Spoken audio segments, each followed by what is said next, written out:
Okay then, well, welcome to the latest in our Move to Spain virtual roadshows. Today we're talking about buying property in the Costa del Sol. The Costa del Sol has long been a popular region for British expats wanting to live or retire in Spain.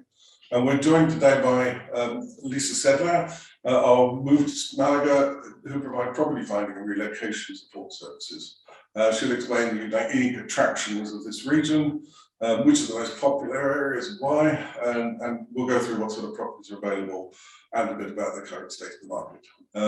So we're here to answer your questions, so please use the facility on the screen to send us any questions. We'll answer any that we can during the webinar, and any that we can't, we'll follow up by email afterwards. But for those of you watching the recording of this webinar, please send any questions to expats@expatnetwork.com, and I will either answer your question or find someone who can. Okay, so perhaps Lisa, if you could start off by telling us a bit about yourself, Move to Malaga, and the areas and services that you provide. Hi, thanks, Nigel. Yes, I'm the founder of Move to Malaga. I set up the company about 12 years ago, and we've been helping all kinds of people from different countries, different ages, different backgrounds to either relocate and start a life here in southern Spain, in the Malaga and Costa del Sol areas. And we also do property finding to help them find rentals and also to purchase property. I say we love what we do. We love where we live. As you know, Costa del Sol and Malaga is a fantastic place, appeals to many people. And so, as I mentioned earlier to you, when I originally started working in this area about 13, 14 years ago, I was actually helping people fix the problems that they made when they came to Spain. Because as you know, if we do something wrong here, it comes back and bites you, doesn't it? Problems grow, they don't go away. So if you bury your head in the sand, a problem becomes bigger. So I was doing that for a few years, and I suddenly thought, well, why am I fixing people's problems? Why don't I stop them making those problems? And that basically is how Move to Malaga began. So we help people right from the outset, make sure everything's in order, so that when they come and live in this wonderful place, they don't have any unexpected, expensive surprises, and they love where they live as much as we do. Right. Okay, thank you. Perhaps we could start then by just talking about that wonderful area of Costa del Sol. Tell us about it. What attracts the people? What's the sort of, the flavour of the area? I think it's important to understand that the Costa del Sol and the province of Malaga, because although my website is called Move to Malaga, people used to think I just meant Malaga capital, but it's actually Malaga province, which encompasses the Costa del Sol. It is a huge area. It has everything. We've got, obviously, people love the weather. We're southern Spain, we're just off the coast of Africa. We have great weather all year round, except for if we look out of the window just now, isn't it? We're having a little bit of rain, but we need rain as well because that helps the area be as green as it is also. We've got great beaches down here. There's something for everybody. There's lots of sports facilities. Accessibility is fantastic. You can jump on the train and be in Madrid, 2.5 hours. I did that the other weekend with my son looking at university up in Madrid. You can jump on the plane and be in Barcelona. It's about an hour and a half, isn't it? I think it's within 2 hours. You've got the amazing cities of Granada, Sevilla, Cadiz, Cordoba, all these places to go and visit. Malaga capital itself is a stunning city. It's a really lovely cosmopolitan city that, having worked with Americans and Canadians as well, everyone knows of Barcelona, of Madrid. And I think people now are starting to realise that Malaga has so much to offer as well. So because of its communications of how to get to other countries, the airport offers flights every day of the week to so many countries, to the UK. They have so many flights to so many different parts, and you can get cheap deals on the flights as well if you're organised, or lastminute.com. So education, I mentioned with my son as well. My children have been both in the state and the private education system here. There are so many different international schools, French schools, Finnish schools, lots offering the British education and also the international baccalaureate as well. So that attracts lots of families as well to the area. And as I say, for people that are lucky enough to be retired and that can simply enjoy, the countryside here is fantastic. I look out of my window here, I've got the beach just down to the right, and I've got the Sierra de Mijas, the mountain range, where we can go hiking. You could hike every day and not do the same route.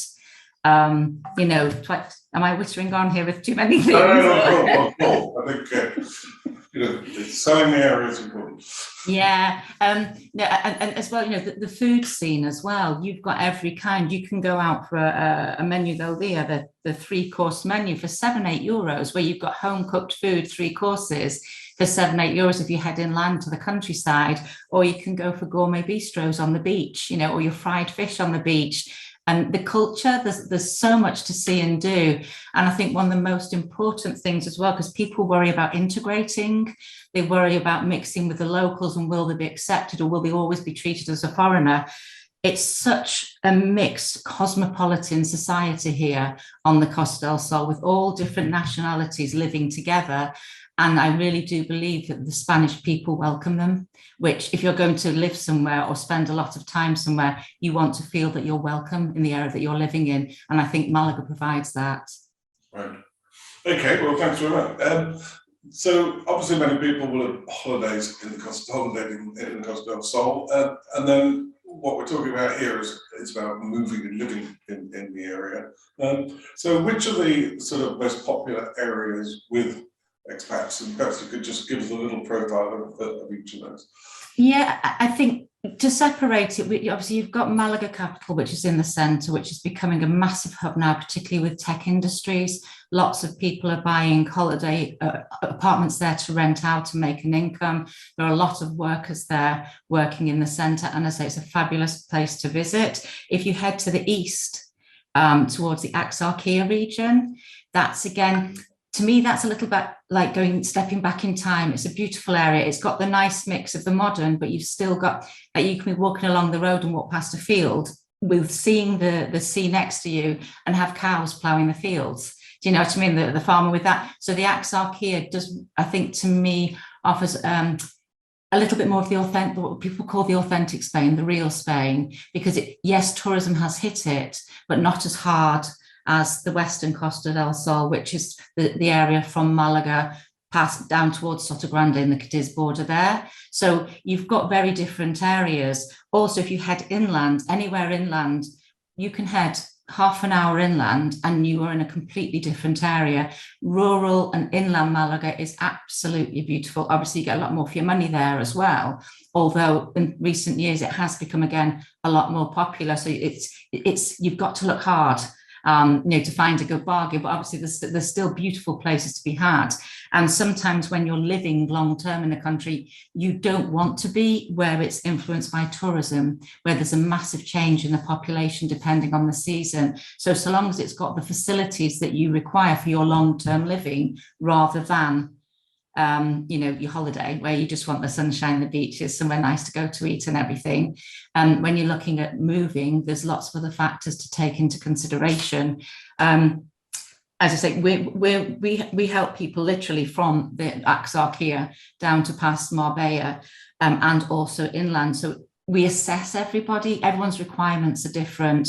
So it's not a one size fits all. We speak to people and we say to them, okay, what are you looking for? Depending what they're looking for and the type of lifestyle, we advise them on places to go and visit. And I think that's the best thing to do. If you've been holidaying for years and you know the areas really well and you know where you want to go, fantastic, that's great. But lots of people aren't sure. So we it's like a matching what people want, the lifestyle what they want with the areas, because we know the areas so well. So that helps, and that can reduce lots of time for people. So it's important to know what you want. Prices obviously vary. You can still get nice cheap property further inland. You can pick up the odd bargain. However, there's certain popular areas, particularly along the coast, where prices are rocketing, and as we were talking about, there's a lot more Scandinavians moving over. The Swedish seem to be buying everything up at the moment, and they're used to paying higher prices. So knowing which area to go to is important to understand what you're looking for and what type of lifestyle you're looking for. Okay, so let's just go through one by one, if you like. Starting off in Malaga, could you sort of give us what are the main areas within Malaga, and what's it like as an area? Malaga City here I'm talking about. Yeah, I'd say Malaga City, the very popular area is the Old Town in the Centro Histórico, in the centre of Malaga. And that is beautiful. Lots of people like to invest there to buy a property that they will use when they visit, and then to rent out for holiday rentals also, or for short-term rentals. But what it's important to remember there, you're not really going to get your big roof terrace, your big balconies, getting a property with a pool. It's a completely different type of property that you'd look for there. If you go slightly east of Malaga to the area of Gibraltar, Limona, Cerrado de Calderón, you've got international schools there. So you've got much more nicer residential areas, lovely properties, complete full range, but they do tend to be the upper range of the budget. You'll struggle to get anything under 200,000 really from apartments, small townhouses, and then obviously you go up to over the millions. And then if you go further east to the area of Pedro Galejo and El Palo, again, it's lovely. It's the original kind of village area of Malaga. All along the seafront, you've got all the beach bars, all the restaurants selling the fried fish. It's very popular with the families walking along, strolling along in the afternoons. Property prices there are obviously a bit cheaper than in the centre. But again, it's a bit more the old fashioned. So if you're looking for something a bit more traditional, and again, if you are living permanently, it's a lovely area to live. If we come back and go west of the capital, you may have heard of the area of Soho as being very trendy recently. There are lots of areas that have been refurbished, lots of apartments have been refurbished. Lots of new hotels are opening there as well. But again, in that area, just saying, we've had a few people looking for, like, in the Centro Histórico, walking distance for everything, a 3-bedroomed old apartment that's been refurbished. It's hard to get them under 500,000. It seems crazy because that could have been 250,000 a few years ago. So it's knowing, what you're looking for and knowing your budget. If the area that's developing and where you can still get lower priced apartments is, I'm trying to work out here, it's west of Malaga. So it's an area up towards Pacifico. You may have heard the Malaga Towers.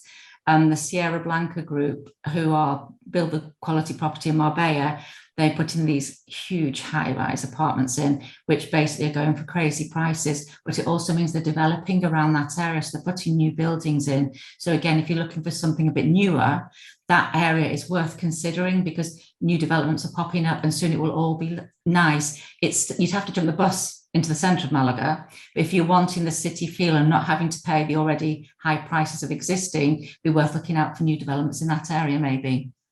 Right. Okay. And so is Malaga regarded as one of the overall more expensive areas within the area?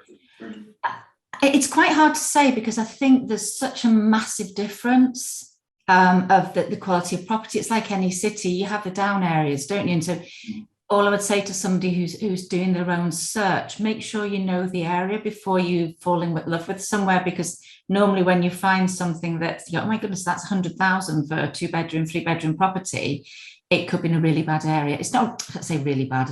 It's not really bad compared to big cities, but there are certain areas that, you want to avoid, especially if you're with children or if you're out on your own and things like that. And if you're wanting to attract tourism, to have a rental, to rent out, there are certain areas people won't be interested in, again, because it's such a big area. So, but property prices are increasing and they have gone up in the past years. And there isn't an excess of property available because also they're expanding the technological park as well, because of all the tech companies bringing their headquarters. Like Google's head of cybersecurity is opening here soon. We've had lots of the big companies open their offices in Malaga. So of course that brings more people, that's more demand, and that just sends the prices up. So let's see what happens in that area. I wanted to invest in there a few years ago. I think I've missed the boat, unfortunately. So, but I'll always keep looking, because if you keep looking, you'll find, won't you? Yeah, okay. So what about, is it Benalmádena Costa? Benalmádena Costa. Basically, Benalmádena, you've got Benalmádena Pueblo, which is the village, which is up on the hill, similar to where I am in Micas, with cracking views. It's a lovely, authentic Spanish village.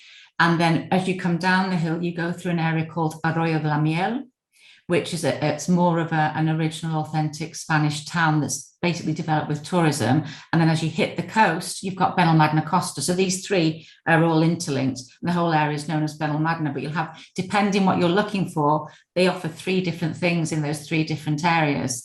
And so with Benalmádena Pueblo, you can get lovely townhouses, apartments. There are villas as well. There's some beautiful urbanizations around there. There's the massive Higueron resort, which is the Hilton Hotel. They've just put in, I don't know how many thousand apartments in this area, which are fantastic for holiday homes. But again, if you're all year living, you're going to be absolutely inundated in the summer. You're not going to be able to move. I don't think you're actually going to be able to get out of your door. They've put so many in, but and it's all modern. They're beautiful, but for a holiday home and for rental income, it'll be a fantastic investment. And that's halfway between Benalmádena Pueblo and the Costa. Benalmádena Costa itself is mainly for tourism. It's one of those areas that you'll see a lot busier in the summertime, but it will still always be busy in the winter. There's always movement as well, because there's a good mix of both holidaymakers and residents. And in the Benalmádena Costa area, if you've got looking for a 2-bedroom, 2 to 3 bedroomed apartment, you will find something between 100, 150,000. You may have to do work for it. It's not necessarily going to have fantastic views, but there are still cheaper properties to be found in that area. But it is also, there are enclaves there, which are very British enclaves. So if you're looking for that, great space. If you're looking for something that isn't so British, then just head up the hill a bit, head more towards the village, towards Benalmádena Pueblo, and you're going to get more of an authentic Spanish feel there. Okay, excellent, thanks. And then what about Mijas and the Mijas Costa? Well, I like to Mijas Pueblo first, because that's where I live and I love. Have you ever been to Mijas Pueblo? I've been to the Costa, but I haven't been up into the boat. Okay, honestly. Next time. It's like, I've lived here for many years, and I'm a traveller. We've moved so much. But once we came to Malaga, Andalusia, because there's so much here and so much nearby, we've stayed here, and we've said we will struggle to find somewhere better to live. And I've lived in many countries, been traveling we've been in Spain now, we reckon it's about 30 years we've actually been in Spain itself, but in different areas. And when you walk into Mijas village and walk around, you can instantly fall in love. And if you do, that's it. You probably won't live anywhere else. But then some people go, it's too far away for me. And it's a bit of a wiggly road to get to, which bothers some people, but it doesn't others. But Mijas village is, if you can imagine, a picture book white Spanish village with beautiful views over to the sea. You see the whole of the coast. We can see over to Africa in the evenings when the sun's setting and everything like that. It's cobbled streets, and if you live in the village, you don't need a car. And if you're looking for a holiday investment, or if you're looking for a place to live where you feel like you don't need the hustle and bustle, it's a busy village. There's always something going on, but there's so many tucked away places to see, some great restaurants, townhouses. Again, really, I think looking at least 150,000 as a starting price, and obviously going up into the millions. There's some stunning urbanizations. I look out of my window here. They're all individual houses. We've got trees, bougainvillea, green areas as well. So when we say urbanization, in the UK, you think of like a housing estate where all the houses are the same. Not everywhere, but a lot of that's what we think of when we say urbanizations. Here in the Costa del Sol, the urbanizations generally are beautiful. You've got green areas. You've got somebody who looks after the common areas, so it's always nice and clean as well. So that's Mijas Pueblo. Coming down, then you've got what we would call Mijas Campo, which is more the countryside area. And then you hit Fuengirola on the coast. And then actually Mijas Costa is 15 kilometers from Mijas Pueblo. So even though it's the same municipality, if you look on the Google map, you'll see Mijas Pueblo, Mijas Campo, and then you've got Fuengirola in the way, and you have to go to the other side to get to Mijas Costa, which is obviously the most popular tourist area. Mijas Campo, again, if you're looking for a larger property, you can get like a lovely 3-bedroom villa, private pool, land around at least 1,000 square meters, from around 350, 400,000. Obviously, you can get something smaller, need doing up. Again, it's a very in-demand area because we've got lots of good international schools within a short distance, and I think that attracts people with more money. And if you're wanting more of the apartments, and if you head towards the coast, Mijas Costa, you've got the area, the Mijas. which is a very popular area, again, for holidaymakers and for investment, because they've put a lot of new apartments in there as well. Again, La Cala de Micas is one of those areas. It's busy all around. It's a great place to live, but in the summer, it becomes extremely busy because of the number of apartments in such a small area. Again, you've got everything that you want there. You know, there's schools there, there's supermarkets. So it used to be a small fishing village, but again, with tourism, it's grown out. So that's La Cala de Micas first. And next to it, you've got Torrenueva, which again, nice beachfront apartments. It's a great beach all the way along there. And you've got nice villas in that area. Next one along is the Miraflores Riviera del Sol area, which is also linked to Cala Honda. That basically, all those places there are part of Micas Costa. It's very, very popular for investment, for holiday rentals. It used to be, I would say, 70% tourism, whereas I think now it's still full tourism in the summer, but there are more and more people now starting to live there all year round as well. The only thing I would say, if you're going to live in that area, you do need a car, because we have an excellent above ground train service that runs from Malaga City all the way along the front through Torremolinos, Benalmádena, Costa, through Arroyo La Miel, and ends in Fuengirola. But once you pass Fuengirola, basically you need a car. There are bus services, but it's not as reliable as having a train that you can jump on every 15 minutes to get you all the way to Malaga or to the airport and everything. Okay, thanks. And then Marbella itself, Marbella City, that's the area, and obviously surrounding it. Yeah, Marbella is a world unto itself. Marbella at the moment, I've never seen so many properties where people are paying well over $1 million. You can pay well over $1 million for apartments, for a townhouse. There's an areas that they're going for like 17 million, 35 million. It's just gone crazy.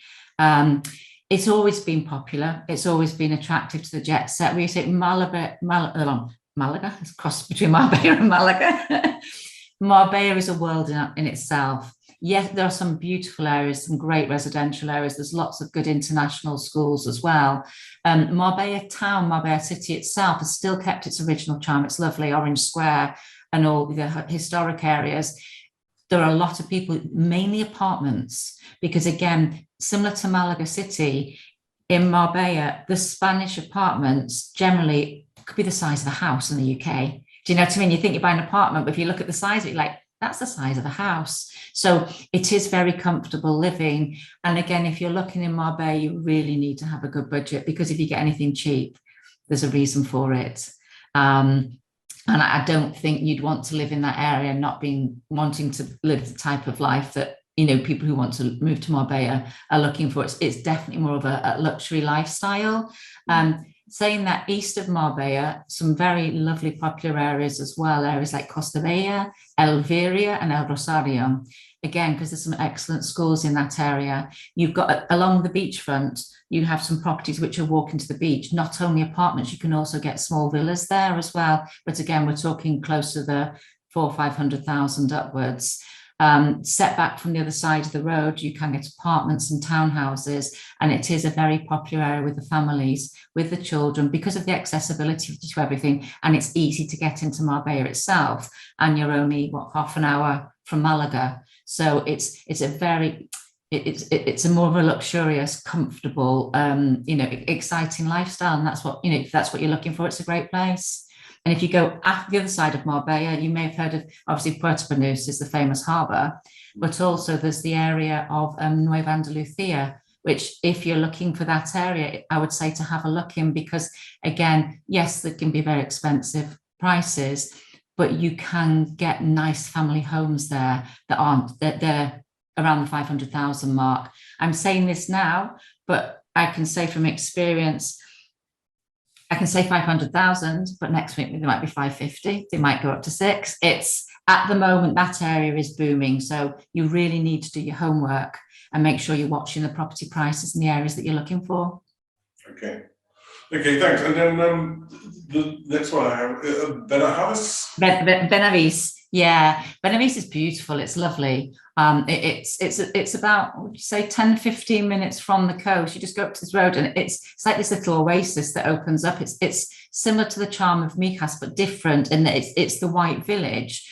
but because of its proximity to Marbella and to the coast, they're putting quite a lot of new build complexes, the modern apartments, the big villas and everything as well. They've also had a new school recently opened there, which I believe is very good. So, and again, it's a gastronomic quarter as well. So there's fantastic restaurants. You're spoilt for choice, sit out in the streets, having lunch, having dinner. So lots of, again, it's a bit like Mika. Some people that they walk to go, I love this, but I'd come here and visit when I live here. I don't want to live here. So it's, again, and we bought, it was a two or three bedroom, really lovely apartment as part of a complex, about 250,000. But again, it's one of the areas where the prices, like Marbella, the prices are going up. Benavís, Marbella, and the next one that we've got on the list, Estepona. Those are the three areas where we've really seen prices starting to increase quite drastically. Yeah, and so let's talk about Estepona. That's quite a large area and very popular, is it not? Yes, again, at Estepona town, the centre by the coast and the old town with the cobbled streets and the shops, again, it's got all the charm, it's lovely. And literally it's got a huge promenade as well. But basically, when I'm trying to think where it is, how to explain it, anyone gets on the Google map, you can see where it all is anyway. But as you're approaching Estepona, there's areas called Atalaya as well, and Benavista, and areas around there, and I'm trying to think El Paraiso as well. These are areas before you get to the centre of Estepona, which again, for families, I've had lots of families move there because it's out of the town, but you've got the town close to go to. So, and you've got more space. Once you actually get into Estepona itself, you are really looking at apartments and townhouses, but obviously on the outskirts, you've got the possibility of having the villas as well. Estepona as well is one of the areas in the summer, it gets extremely busy. It's very popular with Spanish tourists as well, as are lots of the areas along the coast here. Lots of people come down from northern Spain, even from Granada, which isn't far away, but they come down here for the summer months. So it used to be very British in the summer, whereas now it's a full mix of nationalities. You'll hear every language when you walk down the street or if you go into the restaurants. And Estepona town itself, as I say, I think they're overdeveloping it. That's my opinion. But and that's why people see that it's cheaper down there, because when I've seen the new properties that they're putting in the centre, the high-rise blocks, and there's 4 blocks. Do you know what I mean? It depends what you're looking for. So if it's just for a base to go out and enjoy the lifestyle around you, then fine. But if you're looking for greenery and space, then you need to be looking more on the outskirts rather than the town itself. Right, yes, and we have friends who live a little bit inland, and they seem to have a very nice area. It's a lovely, it's like I say with them, generally inland in Malaga, once you've had 20 minutes from the coast, it's like a different world, and it's a beautiful, beautiful area. So I guess overall, a lot of people are familiar with the whole area in the season. Out of season, what's it like? Are there some areas where it gets rather quieter, or one of the things, I live in Javier, and one of the things somebody asked on one of the Facebook groups, what's Javier like? What's the best time to be here? And they basically said it's wonderful throughout the entire year, apart from July and August, when it goes mad, and that must be the case in the Costa del Sol as well. Which areas sort of, if you're looking to be there all year, might be a little quieter? To be honest with, as you say, tourism's massive, isn't it, in both the east and the south of Spain, and I think for that reason now, because also the number of actual residents have increased as well in this area. There are no areas that become ghost towns. Many years ago, I was in a part of Alicante, and we were surprised how quiet it was outside of the summer season. Yet, I don't think you really find that here in the Malaga province. Obviously, if you go inland, it will be a bit different, but anywhere on the coast and anywhere within 20 minutes or so of the coast, apart from as you say, the tourist areas, Benalmádena Costa, Estepona, Fuengirola, Mijas Costa, all the areas that we've mentioned, they do July, August, as you say. What can take you, normally it's a 10-minute trip to the supermarket, it can be a 25-minute trip, and we're not used to traffic, are we? It's like it's a 20-minute journey, it always takes 20 minutes. Especially, but the M340 is the road that runs basically all the way through Spain, isn't it, along the coast? I think that I don't know how they fit the number of cars on they do in the summer, do they? So again, when you're looking for somewhere to live, rather than when we looked for our house, I had certain criteria, which is what I say to people, this house, you've got 4 different ways you can get to it.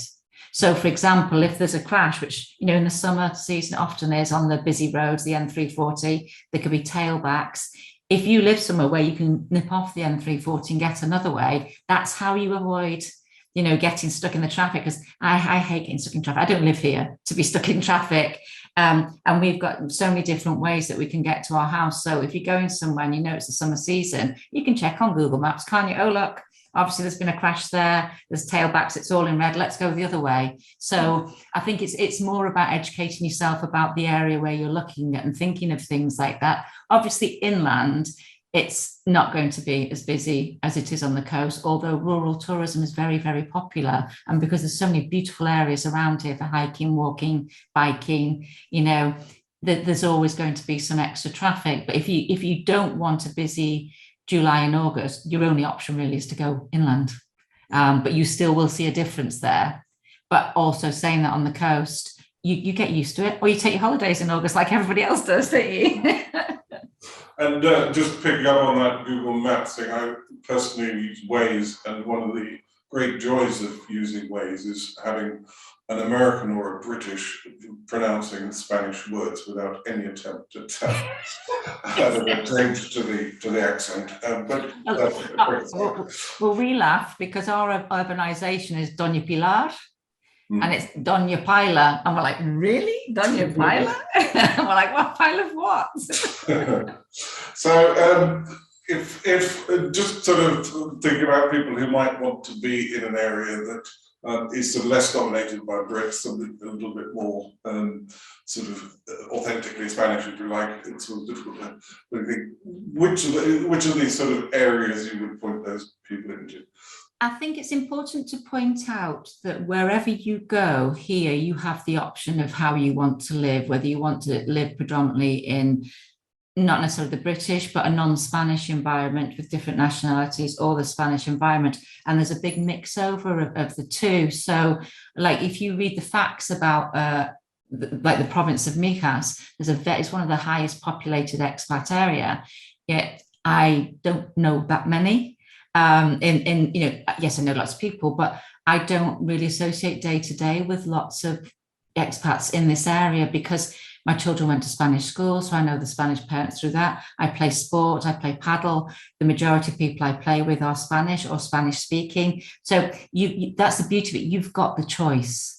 Obviously, when you head to the more rural areas and the smaller villages, and as I said, the Axarquia eastern region as well, but even there you've got enclaves where, you know, it's, I think it's just a natural thing that it's lovely to live in a Spanish environment, but you still want to have people you can speak to with your own language that understand, isn't it, as well? And even when you speak Spanish, and it's one thing I would say, anyone thinking of moving, take Spanish now, learn a bit of Spanish now. It really enhances where you live and what you do. And so even if you live in an area where they're used to lots of tourists and lots of expats, speaking the language just gives you that little nudge, doesn't it, to getting to know the locals better and getting to appreciate where you live more as well. So in a nutshell, I'd say inland, head more for the inland villages, even up as far as, you know, Casa de Bermeja, Axarquia, and Antequera that way, which is about 40-50 minutes from Malaga, or maybe look at the different areas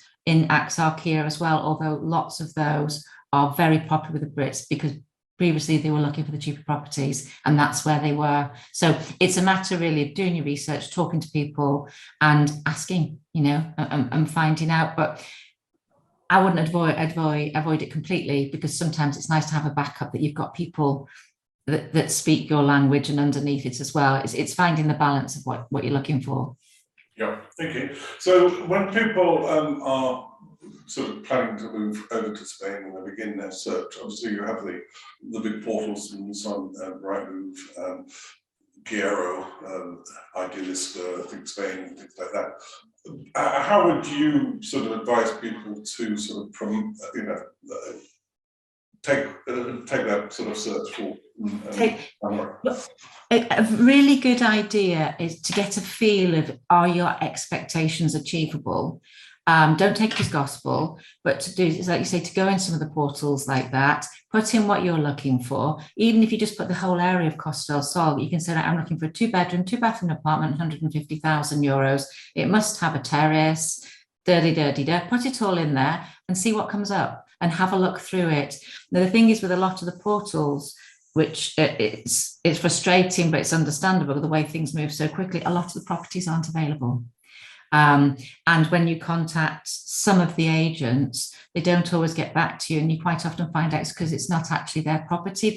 They use it to attract people. So it's clickbait, isn't it? But it's a fantastic way to see what you can get for your money, and then start looking at different areas. And then obviously we can advise which are the best areas and things like that, or travel to the areas, go and visit them, plan trips. I always say to people, the more times you can visit at different times of the year when you're planning on a full relocation, come and see it when it's like now. We've got, pouring rain and grey skies, which we're not used to at this time of year, but then come when it's absolutely baking sunshine, come when it's the Christmas. Are you going to feel comfortable at Christmas? When it's what it is, still wonderful, isn't it, here, Christmas time, but it's very different to what you're used to in the UK. So pick areas, and if you want to do it yourself and just do your own research, visit them as many times as you can, but don't get fixated on a property. For me, first, there's the classic say, it's location, isn't it? You need to find the location that's going to provide you with the lifestyle that you're looking for, and then find the property within the budget and with the amount of money that you want to spend. And you've got to be strict about that as well, because it's very easy to go higher, or to be pushed higher, because obviously an estate agent's job is to sell property. The more money you spend, the more commission they make. And so it's easy to go, well, we've got this, it's only 50,000 over budget, but let's go and have a look. If you haven't got that 50,000, don't even go and look at it, because all you're going to do afterwards is think, I like that one. And it's, isn't it? You fall in love with somewhere, do you not think? And then it's very hard to get it out of your head, isn't it? And I would say you can change a property to a certain extent, but you can't change where it is. So for me, fall in love with an area first and then look for the property. And that's one of the ethos that we work on, is finding the right property, the right area first, and then finding the property within the budget. And having done research on the portals will let you know if what you're looking for is achievable in the areas that you're falling in love with. Yeah, and picking up on your point about the sort of December, one of the things that I've found, having moved over here 2.5 years ago, is that the winters are much warmer than the UK, yes. But most of the buildings, certainly the older ones, are designed to keep the heat out of the property. Yes. Rather than to keep the heat in, and therefore they can be, difficult to heat. And it's really worth, when you're looking, making sure that you understand what the heating system is in the winter and so on. We had a rather odd system where there was a back burner, so you burnt logs in the fireplace, and that was supposed to heat the radiators around the house. It never worked. It didn't. So it becomes a very expensive way of heating the house. But, fortunately, there was another system which for some reason they never used, which was gas-fired central heating, and we just started using that. But it is important. Very high atrium style ceilings are great in the summer, but again need heating in the winter. So those sort of factors are probably things that people are not used to when looking for a home in the UK, but they need to think about how it works in Spain, because even though, as I say, it's a lovely temperature in the winter compared to the UK, the houses need to be thought through. Yeah, we have actually, because I love the log burning fires as well. I'm not a big fan of central heating. We always have the windows open, even in the winter. It's like, it's cold, close the windows. And we've put pellet burners in. Have you heard of the pellet burners? They're so efficient, so easy to clean. And as you say, the pellet burners as well, you can install pretty much everywhere. And as you say, having a fireplace or some kind of heating is really, really important. And another thing, lots of people say, oh, I don't want it if it doesn't have air conditioning. Personally, I'd rather have a house without air conditioning and install my own, because lots of the places have got old units in, and the cost of electricity at the moment, as you know, is soaring. And the old units use so much electric that I think if by the time you've replaced the units yourself, in a couple of months, you'll have saved that money in electricity bills, won't you? So these are all things that when we're looking at houses with people, we say to them, have you thought of this? Look at that. And as you say, things to think about. But yeah, but you can't, the climate in general, because we do have winters, don't we? We do have springs, we do have summers. So I lived in the Canaries. We lived in the Canaries for 7 years. And there, I don't think there was really like a seasonal thing. It was hot and sunny, and then suddenly like it could be hailstoning and freezing cold and cold winds. Whereas I do find here in southern Spain, the climate's superb. Another thing, talking about costs as well, to mention when we're talking about the different houses and we're thinking about heating, the cost of community fees as well.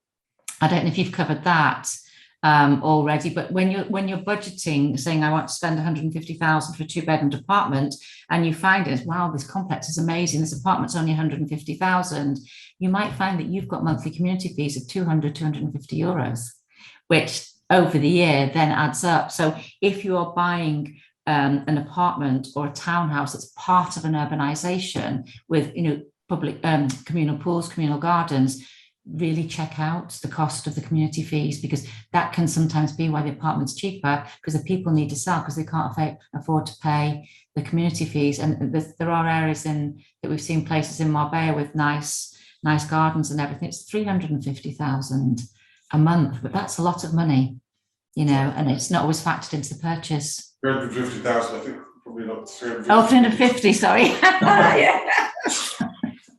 That would be quite high. So going back, I mean, one of the things we've talked about is the estate agents and so on. And, estate agents do a very good job, but, you always have to remember that they work for the seller and they're paid by the seller, and that they will therefore, always be looking to hopefully finding the right property, but maybe tempted to go for the ones that they get the best commission for, the arrangements with the developers that have the best arrangement with, and so on. You, on the other hand, are not a list properties, you're a property finder. Could you just explain how you work and how you help people finding property? Yeah, as you say, I'm not knocking estate agents in any way, because I work closely with them and I work with some excellent agents. But basically, an estate agent's job is to sell a property. That's their prime reason. I've been asked to sell people's properties for years, and I've always said no, because then my loyalty would be to the seller. I'm an independent property finder. This is why when you say quote prices, it's like, well, I can't put, because I have no fixed way of what I'm looking for, where I'm looking. I do whatever the clients that I work with, whatever they're looking for, I help them to find. I contact private sellers. We might see a billboard. They might say, Lisa, we drove past this house, it had a sign on. They send me the photos, I'll phone up, I'll find out about it. I collaborate with agents. There are lots of agents that will say they're property finders, but when you go on the websites, they're listing properties. And this basically means, to me, let's put it in money terms, which is what people understand. If I sell my own property, I'm going to get at least 5% of whatever you purchase as a purchaser. If I go via somebody else's website, I'm talking about an estate agent here, they're only going to get half of that. And if you're working for a company and you're valued on how you sell and how much money you make, obviously you want to make the most money possible. So it can influence what you're shown. As an independent property finder, we are not influenced at all. We work solely for the purchaser, whether we have to fully understand what they're looking for, and we can approach anybody. And the way it works on the Costa del Sol and in most parts of Spain, there are exceptions to the rule. We need to make people aware of that, is that as we basically make sure that we're not wasting people's time. We understand fully what they're looking for. We do the research. We can have a list this big to start with, and by the time they come to visit, it's this big, because we've found the properties that's exactly what we think they're looking for in the location they're looking for, and we go with them and we view. And if we think anything is wrong with that property, we are going to tell the purchaser. And if it takes 1 visit or 50 visits to find what they're looking for, we work the same, because our aim is to make sure that when they find the ideal property in the best location for them and we secure it at the best price for them, they're happy. It's not like some other agents where I know where they've said, at least sell them their own property first, because then we'll sell it again and they'll buy another one. I'm like, no, I can't work like that. But, it's human nature. And I'm not saying everyone is the same.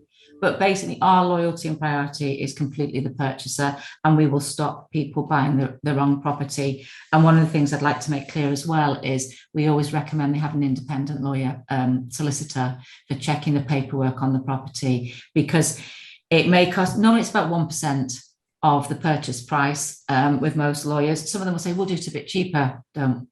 Pay that 1%, because that 1% is going to save you a fortune in the long run. Because if you do something wrong, as we say, it's expensive. And this is one thing we say to people as well. If the property is not right, we will tell you. And if we think it's the property that you should be buying and you're not going to find better, we'll also tell you. Because you can keep looking and looking and looking, can't you? So, you know, we are like the devil's advocate, I suppose. We help people find the best property in the best area, and we do our best to get it the best price for them also. Right. Okay. And you also help with the bureaucracy. Oh, of course, with relocation, which is basically how the business started, and obviously the property comes as a follow-on, because we help people move over, we help them find the rentals, and they go, Lisa, we're looking to buy now. And because they know how we work, they come back to us and say, oh, what can you do? What should we be looking at? But we do everything from basically when you're thinking of moving to Spain, you can contact us. If you know the area you want to, if you're not sure, we have an initial conversation, we have questionnaires to get some basic information off you to guide. And then we do everything from the residency. We can help out. I've got a website for non-lucrative visa as well, which is popular with the Brits at the moment, especially retirees, and, you know, school selection, Padron certificates, anything that you need to make your life in Spain easier, we help. We either do it ourselves, or we've got a great network of suppliers that we recommend. So you come over with a peace of mind knowing everything's going to be in place, and you're not going to get a shock, this scary letter coming through the door a few years down the line because you haven't done something properly. That's what we assure people and what we eliminate to make sure it happens for people. Okay, thanks. I've got a question here from Zoe. I plan to rent for 6 months before I buy. How easy is it to find a property to rent in the area? Right. 6 months is difficult because most long-term leases are 11, 12 months. If you're going to do that, I'd recommend doing it outside of peak season. So look at maybe coming in October, November onwards, because once you get to the summer season, prices soar. So it is a possibility to get something. So you say October onwards, because we're still busy here in September. And it will be possible then to get a 6 month rent. You probably pay more than you will per month if you did an 11 or 12. And if you're doing that, I'm assuming that you know the area where you want to purchase, because if you want to test the area out, 6 months isn't enough. I would, if you can, do 18 months. If you're looking at doing a good investment, if it's just to say, you know where you want to go, 6 months, fine, to find the right property. But if it's something as well, what we do for people, we do a VIP property service as well, where if someone is wanting to buy and they want us to go and view for them and they can't make it, we can do that as well, and then organise for them to come over and view the shortlisted properties. And again, with the 6 month rental, it will be fully dependent on the area and what you're looking for, but it is an option. Right. I've got another one here. I'll be working from home, and therefore internet coverage is important. Is the internet coverage consistent across the area, or do the other areas you need to avoid? That it's improved so much in the past years. I couldn't have had this conversation with you on this call a few years ago using Movistar, because their internet was shocking. But there are more and more now, what do you call them, the satellite companies. So even in the country areas and the inland areas, you can get great coverage. There's fibre optic in lots of areas as well, but it is important to ask in the house what they have and what they can get. But in most areas, yes, it's not an issue now at all. A few years ago, no, but now good. Yes, well, I don't know specifically in your area, but certainly in this area, there can be a variable, and you know, even to the extent where one side of the street has fibre and the other side of the street doesn't. And so, you know, we're in an area where it's a relatively small road with not very many people on it, and we don't seem to have been added into the superfast internet as yet. So we only have ADSL, and I use a 4G router to deal with it. There are other options, like, as you said, the satellite and so on. So, okay, well, I think there are no further questions come in, so we'll call it in time there. Thank you very much, Lisa. Just to finish off by thanking you for listening, and we're here, as I said before, to help with the move. And so if you have any questions or you'd like us to refer you to Lisa or to any other member of our extensive, carefully selected network and service providers, then just contact us at expats@expatnetwork.com. I also mentioned, for those of you who are ready to make your move, we're running these discovery tours. The idea of those are that somebody like Lisa, if you're looking at Costa del Sol, will sort of give you a tour of the area. There's no obligation to use her services, but obviously she hopes that you will. And if you do decide to use her services, then that will all be agreed up front and so on. But those discovery tours give you a chance to get to know the areas and to see what are the better areas and what avoid getting into an area which perhaps is party city or whatever in the summer, something that is in the shade in the winter, all those other factors that somebody like Lisa is very familiar with, which as a tourist or as a holiday maker you may not have noticed. So if you would like, you can find that on the site under events, and you know, we'd be happy to introduce you to Lisa or whoever on those. So thank you very much, and thank you, Lisa. And thank you. Okay. See you Bye. soon. Okay. Bye.